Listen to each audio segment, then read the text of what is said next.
goodness, you're awake. You were lying on our front lawn when he heard a loud crash. I'm Camille Van Morgan, and that's my younger brother, Thoper Van Morgan. And you are? I don't remember my name. My memory is gone. I can't remember what happened, who I am, where I live, or even the people who were once my friends. I hope this is just temporary amnesia, because not knowing my own identity feels like torture. I blame this all on the throbbing pain in my head. It feels like I hit something really hard enough to shatter my memories. What could I have done to end up hurt and unconscious like this? The thought frustrates me. Outside the room where I'm lying, Camille and Thoper are having a serious conversation. I can tell there's tension between them as they talk about me. All I can do is sigh. Maybe I should leave this place and search for who I really am on my own. I slowly get out of bed and take a cautious step forward. Just as I do, Camille walks in and catches me standing stiffly on my feet. Where are you going? Camille asked. I felt awkward and unsure of myself. Maybe I'm going to leave and try to find out who I really am. I need some certainty about my identity. I continued walking. Whoa! Hey! Camille stepped in front of me, blocking my path. Don't you think it would be better to rest first and let your head heal? I'll only be a burden to you, I murmured uneasily. No, the two of us talked, and we've decided we're going to take care of you until your memory comes back. I frowned. Camille pleaded with me to stay for a while. I glanced over at Thoper, who had just walked into the room. Recover your memory first. I don't want to be known as someone who refuses to help others. Thoper said coldly. I stood frozen, weighing the decision I was about to make as they both waited for my answer. I bit my lower lip before finally deciding. Well, all right. I guess I'll be troubling you for a while. I slid both my hands into the pockets of my pants. Camille smiled and stepped closer to me. Okay then, let's get you changed, Miriam, she said gently, tugging at my arm. I looked at her strangely. Miriam? Camille grinned. Your name, for now, is Miriam Valerie. Thoper let out a heavy sigh. Oh, come on, Cam. Did you really have to name her after your mom? I can name her whatever I want, Thop. I have the right. Camille said firmly, turning back to me. Isn't it a nice name? I forced a small grin and nodded. I didn't want to hurt her feelings by rejecting the name. Camille then gently pulled me toward the wardrobe to pick out clothes. I'll call Smith back here to check on you, Camille said as she opened her wardrobe. He was here earlier when you fainted out. At first, we were going to take you to the hospital. But after Smith checked your condition and confirmed it wasn't critical, we decided not to. She began holding up different clothes to see which one might suit me. But honestly, you probably should go to the hospital for a more thorough checkup, she added with an apologetic grin.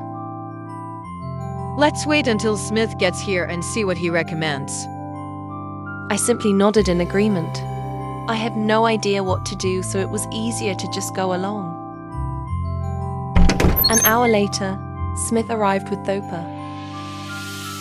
It looked like Thoper had gone to fetch him, as Smith was already in his doctor's uniform and only carrying a small bag, presumably with his medical tools. He examined me carefully, asking questions I couldn't answer. I didn't remember anything. It seems like the memory loss is due to a head injury. She might have fallen and hit her head hard, causing a concussion or head trauma that's affecting the memory area of her brain. His voice was calm, but my face couldn't hide the unease. Hopefully, this is just temporary amnesia. Don't force yourself to remember everything right away. Pushing too hard can actually make things worse. Just give it time. It'll likely come back on its own. Smith added, giving a small reassuring smile. To be sure, Smith recommended I go to the hospital for a more accurate diagnosis. Camille immediately started arranging a schedule for it, clearly concerned about my well-being. After some final words, Smith got ready to leave. He kissed Camille on the cheek before heading out. I couldn't stop staring at the two of them, which Thopa definitely noticed. I immediately averted my gaze stiffly. They're a couple? He said casually, walking past me to escort Smith back to the hospital before heading off to work. I flushed with embarrassment, quietly scolding myself. A month had passed, but my memories still hadn't returned. Until now, I'd been staying in a place called Lion City, or so they told me. I had tried everything I could think of to uncover who I really was. In the meantime, Camille and Thopa offered me a job as an amateur voice actress at the place where they worked, Stone Studio. Apparently, Stone Studio belonged to their late parents, which made sense. Camille and Thopa had inherited the company, and judging by how successful it looked, they were doing a great job running it. I was just grateful. I didn't want to keep living in their house without contributing anything. At least now I had a job and a bit of income to support myself while I searched for my real identity. Camille began by testing my voice in the recording studio. At first, I was nervous, shy, and lacked confidence. But after her encouragement, I finally found the courage to take the test. She said my voice had potential, it had character, but it still needed polishing. I still sounded stiff and unsure. Really? I could actually be a voice actress here. My eyes lit up when Camille nodded confidently. But we'll need to train you a little. We'll work on your accent and get rid of that insecurity. She smiled. It won't take long. Thank goodness. At least I have some ability, I said. Please guide me well. Oh, Camille paused and turned to me. you'll be trained by him. She pointed towards someone walking into the studio. Thopa, reading a folder as he entered the room. I froze and blinked in disbelief. Can't you train me instead? I clung to Camille's arm. Please. Camille burst into laughter and patted my shoulder. I know this is incredibly embarrassing, but I just can't be near Thopa. I'm too mortified to even face him. Yesterday, I did something ridiculously humiliating. That morning, I woke up feeling too lazy to even open my eyes. I fumbled my way toward the bathroom, still half asleep. The door needed a bit of force to open. It had been broken for a while and hadn't been fixed yet. I started my usual morning routine. Brushing my teeth. Splashing water on my face. Then I felt the urge to pee. As I turned toward the toilet, I finally noticed something, Thopa. He had clearly been standing under the shower for a while. His hair was dripping wet, and he was awkwardly covering his body with 2 large towels. I screamed and instantly covered my eyes. I'm sorry, I didn't mean to see anything. I swear it was an accident. I shouted. We both froze. Then I felt a strange warmth on my thigh. When I looked down, I saw it. I gasped. So did Thopa. What? What are you doing? He stammered, pointing toward the wet spot. I took a step back, covering myself in shame. Can you please leave? I squeaked. I think I just peed myself. I got too startled seeing you. Thopa stood there blinking rapidly, his mouth hanging open. He paced back and forth like he couldn't find the exit. The door's that way, I mumbled. Without a word, he quickly followed my directions and left the room. Once the door closed behind him, I screamed into my hands, wishing I could disappear. That's why I can't bear to face him now. He's been acting even more distant than usual. I've tried making small talk, but he always finds a way to avoid me. Is this how all handsome guys behave? The door creaked open and Thopa entered the room. He handed Camille a folder while explaining its contents. Something about a partnership deal with another company. Camille opened the folder and read it carefully. I realized I was no longer needed in the room, so I decided to leave quietly. I didn't even look at Thopa, though I could feel his usual cold stare on me, now mixed with awkward tension after that embarrassing incident. Oh! Camille suddenly exclaimed. Just as I reached for the doorknob, I jumped slightly. Stop. Train Miriam to voice that open character slot. It's time we continued the film. We've waited long enough for a replacement. I turned back slightly just to see Thopa's reaction.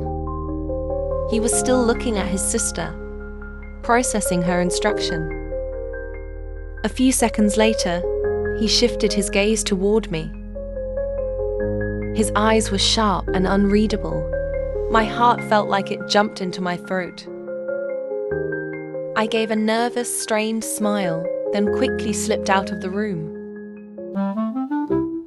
I rushed to the pantry, trying to escape him. Yolanda, the cleaning staff, looked at me in confusion. There I was, drinking way too much water, pacing back and forth, and scratching my head so much I must have looked like a complete mess. Why did I have to do something so humiliating in front of him yesterday? It's clear he doesn't like me. And now, after what happened, I'm sure he dislikes me even more. I let out a long sigh and sat down beside Yolanda. She quietly poured a glass of water and handed it to me. I looked at her, puzzled. Maybe this was her way of telling me to calm down and drink more water. I gave her a sheepish smile and whispered a thank you. Yolanda, who rarely spoke, smiled warmly in return. Just as I was about to drink the water, the door slid open and Thopa appeared. I choked. Water shot out of my mouth in surprise. Yolanda yelped and quickly grabbed a cloth to wipe the soaked table. My nose burned from the water that had gone the wrong way, and I coughed softly as I helped Yolanda clean up the mess and my wet clothes. Why is it that every time we meet, something ends up wet? He muttered dryly. He took the glass I'd just used and poured himself a drink. I wanted to tell him that was my glass, but all I managed was an awkward stammer. After taking a sip, Thopa put the glass down and suddenly grabbed my wrist. What are you doing? I asked, startled. We're starting your training. He said coldly. He led me into the recording studio, where a senior voice coach was waiting. I was extremely nervous, especially with Thopa watching me the entire time. My mind kept flashing back to that horribly embarrassing moment when I wet myself in front of him. The senior voice coach seemed to ask Thopa for permission to step out. I couldn't hear what they were talking about since I was inside the recording booth, while they were in the control room. Thopa gave me a signal to continue practicing. Not long after, Camille appeared and walked over to Thopa. From the cheerful expression on her face, she seemed to be talking about something pleasant. But to my surprise, Thopa didn't react the same way. Camille's face shifted from cheerful to serious and then angry. They started arguing, and I couldn't hear a thing from where I was, but I could clearly see their expressions. The atmosphere became tense. I felt like an awkward witness to a fight I wasn't supposed to see. Camille raised the newspaper she was holding, trying to convince Thopa of something, while Thopa firmly refused. Eventually, Camille noticed I was still in the booth. Thopa turned and looked at me too. I gave them a nervous smile and awkwardly waved. I stepped down from the stool and opened the door. "I'm going to the bathroom," I muttered, trying to excuse myself as I slipped past them. As I closed the door behind me, I could faintly hear Camille's annoyed voice. And I hope you accept the fact that you have a responsibility to do this properly. I didn't listen further. Eavesdropping on people wasn't something I liked doing. Honestly, I didn't even need the bathroom. I had just said that to escape the uncomfortable situation. I wandered instead toward the lobby, thinking I'd read a newspaper or a magazine to pass time. I pulled a fresh newspaper from the rack and began flipping through pages, hoping maybe something inside might trigger my memory. Then, one article caught my eye. It tugged at something deep within me. History repeats itself in Lion City. The owners have begun to appear. As we've witnessed in recent times, Lion City, along with several neighboring cities, has experienced a wave of unnatural chaos. A surge in criminal activities has overwhelmed local law enforcement, leaving them clueless about the true cause. Strangely, many residents vanished without a trace, only to return days later acting erratically. These individuals committed violent crimes without hesitation, then convulsed uncontrollably before dying shortly after. Medical experts have admitted defeat in the face of these baffling events. No known illness or substance could explain the condition, until one doctor conducted further research and autopsies. The results were shocking. The victim's blood was not fully red, but mixed with an unknown, black-colored fluid. Prince Richard has finally addressed the matter publicly. According to him, the elemental nation is under threat. A rogue group is rising and attempting to seize control through unnatural means. He warned that history is beginning to repeat itself. The legend known as the Owners is more than just an old tale. They are real, they are alive, and now they are starting to appear. The royal family has not yet disclosed the whereabouts of these mysterious individuals. Let us hope that whatever actions they take will restore peace to the elemental world. I scoffed slightly and raised both my eyebrows. Interesting, so chaos was actually happening right now. Honestly, I wasn't even sure where I truly belonged. Hey, Miriam! Fiona appeared cheerfully behind me. She was one of the receptionists at Stone Studio who had grown quite close to me. A friendly girl with sparkling, cat-like eyes. What are you doing here? She asked, standing behind me as her head followed the newspaper I kept flipping through. Just reading news I don't understand. Fiona started reading the article about the history of Lion City repeating itself. She looked amazed, her mouth gaping open and exclaiming. Wow! I frowned. You know about that history? Oh, of course, they really existed. Thanks to them, we're alive and peaceful today. They worked in secret, unknown to most, but one thing's for sure, they saved our lives. You know, legend says they had special powers. Fiona animatedly waved her hands. My grandma once told me that when she was young, she saw one of the owners appear and fly over her house. It was during a really terrible battle. They could fly? Like really fly? I asked for confirmation. Yes, they flew, Fiona flapped her arms like wide wings. but not all of them, apparently. Whoa, that's amazing. I was in awe. What did they look like? Were they beautiful, handsome? Fiona shrugged. I don't know. All I know is they were human like us, but their identities were kept top secret. I was stunned, listening to her explanation.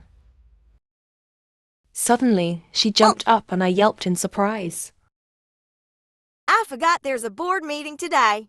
Miriam, can you help me let Mr. Thoper and Ms. Camille know? Oh no, I just remembered the client is already waiting in the meeting room. Oh, Fiona, how forgetful of you.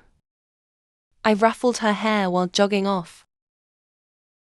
Sorry, and thank you. She shouted.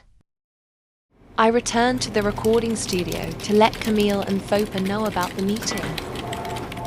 As I suspected, they were still tense with each other, but immediately wrapped up and headed to the meeting room. I was left alone in the sound room. I tidied up the documents I had used during practice. The newspaper Camille had been holding was still lying on the desk where Thopa had sat. I picked it up to straighten the space. As I lifted the paper, a slip and an envelope fell and landed at my feet. I bent down to pick it up and unintentionally caught a glimpse of the contents. With the arrival of this letter, we hereby notify Mr. Thoper Van Morgan to officially report to the Element Kingdom to receive his appointment as the Wind Owner Protector. Wind Owner Protector? A protector of the owners? Did they mean a bodyguard? So Thopa is connected to that history. Did you read it? Before I could read further, a voice startled me. It turned out Thopa had returned hastily. Realizing I was holding and reading the letter I believed to be highly confidential, he grabbed it roughly from my hands. I was shocked and stared at him warily. You read this letter. I half nodded. This is none of your business, understand? Forget what you've read and don't tell anyone about it. Thopa snapped. I didn't say anything and hurried off, too scared to comment further. I decided to leave before Thopa's anger escalated. But after just 3 steps, he pulled me back. I was stunned, anxious about being yelled at or threatened more. Okay. I'm sorry. And I won't interfere with your business anymore. Okay, I promise. I quickly said. Thopa sighed, his face slowly calming down. You already know my identity, so I have to make sure you can be trusted or not. Okay, but now please let go of my hand. You're hurting me a little. I asked gently, hoping Thopa wouldn't get angry again. Oh, sorry. Thopa released his grip. I'm confused. Should I accept it or not?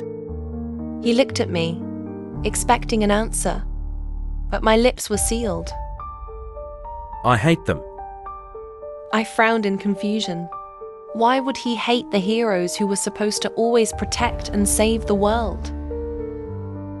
They killed my parents. That statement was utterly shocking. I blinked in surprise.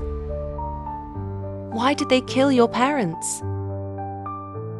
Thopa shook his head. I don't know. When I arrived, they were already motionless, while the owner stood there with blood splattered between my parents. I was horrified to hear that. I could imagine how sad and angry he must have felt, seeing his parents die in such a way. A loud knock on the door made both Thopa and I turn our heads. A staff member informed Thopa that the meeting was about to begin. Thopa told me to stay quiet and that we would talk about it again at home. I left the room and headed toward my desk, but when I saw Camille staring blankly out the window beside her desk, I turned in her direction. Camille, are you okay? The meeting is about to start. Aren't you going to attend it? I asked. Camille snapped out of her daze and looked up at me. Oh, Miriam, I'm not attending that meeting. I sent my secretary to represent me. She tidied her hair a little. Miriam, would you like to join me for lunch? I nodded firmly. Oh, of course, why not? Besides, there's something I wanted to ask you about the owner. I saw Camille freeze for a moment, her eyes fixed on mine. If you don't mind, I added. She sighed and patted my shoulder. Yeah, I guess I need someone who can listen to all this frustration. Let's go. Camille and I went to a cafe called Brown Sugar. She ordered a cheesecake and a cup of coffee, while I ordered a tiramisu cheesecake and a glass of lemon juice. I let her rest for a while and breathe in the fresh air before I bombarded her with questions.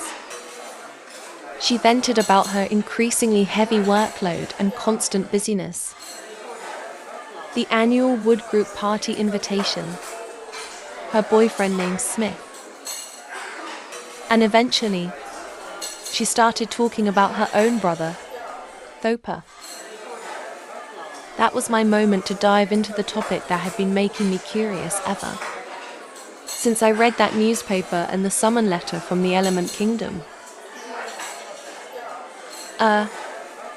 Camille, can you tell me why Thop hates the owners so much? I asked, starting with a basic question about the owner. Camille stared at me blankly. How do you know that Thop hates the owner? Wrong move. Damn, I accidentally gave it away. Actually, I accidentally read a letter that was tucked inside the newspaper you brought earlier. It fell when I was tidying the room.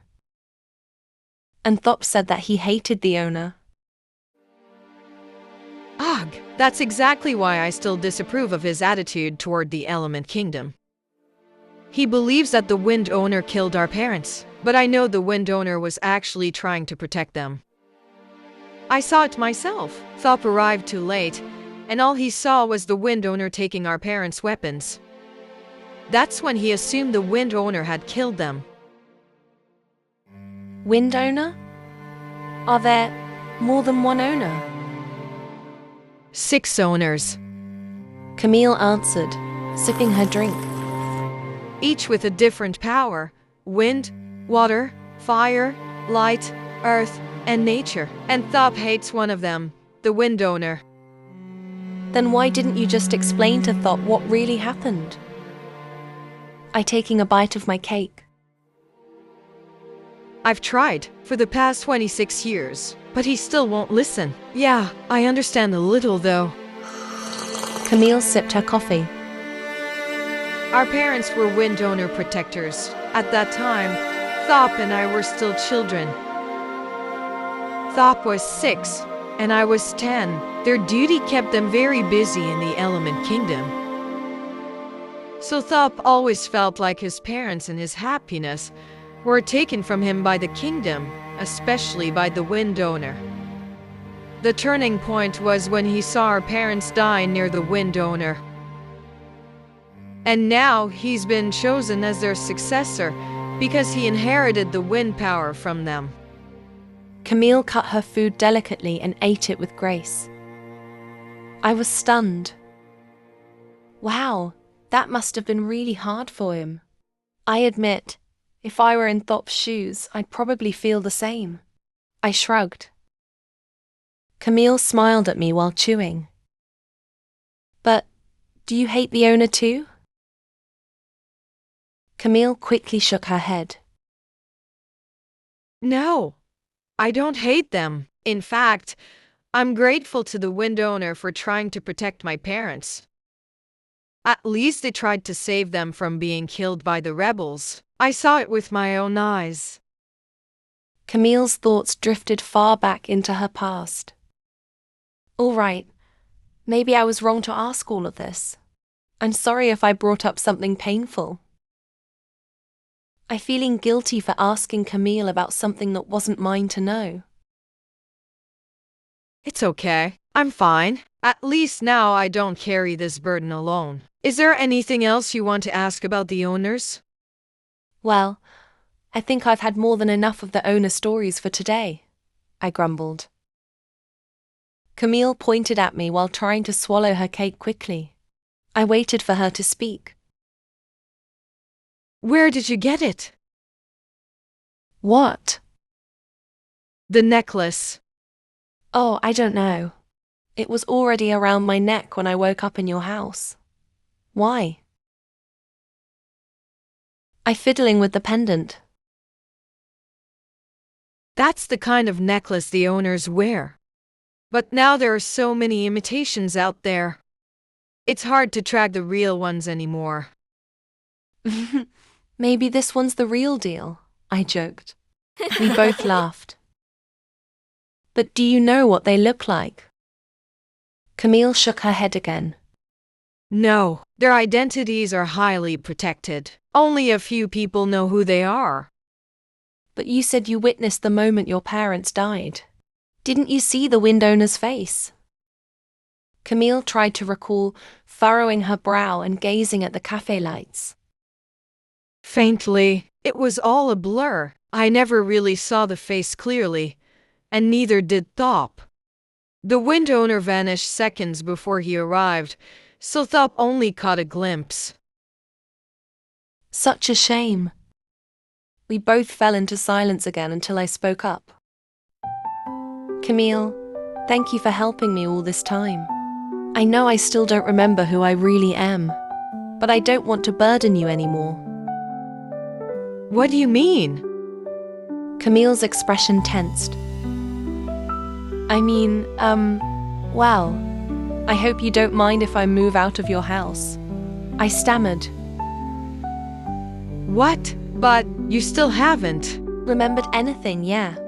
I still have amnesia, but I've made this decision a week ago. I gave her a pleading look. Camille stayed silent for a long time. There's always a reason for everything, Miriam.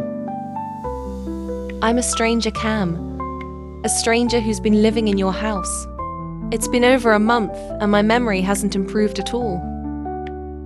I don't know how much longer I'll be a burden to you. I don't want to keep depending on you. I paused for a moment, then leaned closer to Camille. Does Thop hate me? She frowned. His attitude toward me, I don't know. It feels like my presence bothers him. Camille suddenly burst out laughing, clutching her stomach as if it hurt from how hard she laughed. So that's why you want to leave? No. Well, maybe partly, but I'm not comfortable with how he acts around me. Camille wiped a tear from the corner of her eye, trying to calm her laughter. Thop is usually kind to everyone, even to people he doesn't like. But toward you? She grinned mischievously. You saw it yourself, didn't you? I asked, hoping she'd take my side. Camille leaned in closer. You like him, don't you? I pulled back slightly, flustered. And no, I just... He's my brother. I know how he is. Can't you guess what his behavior means? She teased. I didn't answer. Camille had truly sparked my curiosity. She lay back in her seat and sighed. We'll miss you at home, Miriam. You still have Thop with you, Cam? You're not quitting your job, are you? Now it was my turn to laugh. Of course not. How else am I going to pay my rent?